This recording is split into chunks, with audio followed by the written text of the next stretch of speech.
মৃত ছাগলের সমান নয়। নবীজি একটা হাদিসে বলেছেন সাল্লাল্লাহু আলাইহি ওয়াসাল্লাম, আল্লাহ পাকের কাছে যদি দুনিয়ার মূল্য একটা মাছির দানার পরিমাণ হতো, আল্লাহ পাক কোন কাফের মুশরিককে এক ঢোক পানি খেতে দিতেন না। তো দেখুন ভাইরা,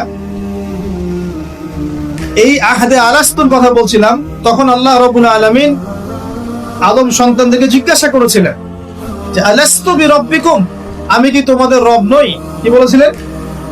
আলাস্তু বিরাব্বিকুম, আমি কি তোমাদের রব নই?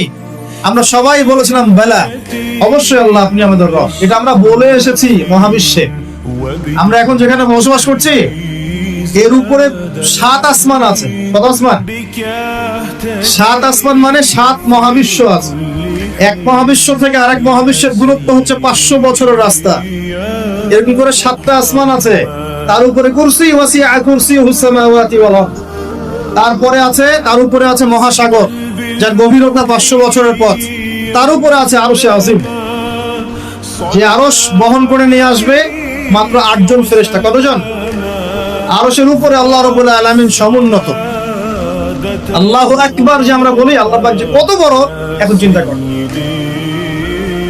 আপনি যদি এই পৃথিবীটা ঘুরে দেখতে পারেন বা আল্লাহ পাকের নিদর্শনগুলো ঘুরে দেখতে পারেন, এই প্রকৃতি, এই নদী, সমুদ্র, পাহাড়, ফুল ইত্যাদি, আপনার কলব যদি জিন্দা থাকে, আপনি বুঝতে পারবেন যে আল্লাহ রাব্বুল আলামিন শুধু সবচেয়ে মহান সত্তাই নন, বরং সবচেয়ে সেরা শৈল্পিক সত্তা। এত নিপুণতা, মানে আল্লাহ পাকের গায়রত, মর্যাদা, আল্লাহ রাব্বুল আলামিনের যে রুচিবোধ এত উচ্চ মানের। আজকে সকালে গোলাপ ফুল দেখছিলাম। কি ফুল ভাই? ফুল টুল দেখেন মাঝে মাঝে? গার্লফ্রেন্ডকে দেন নাকি?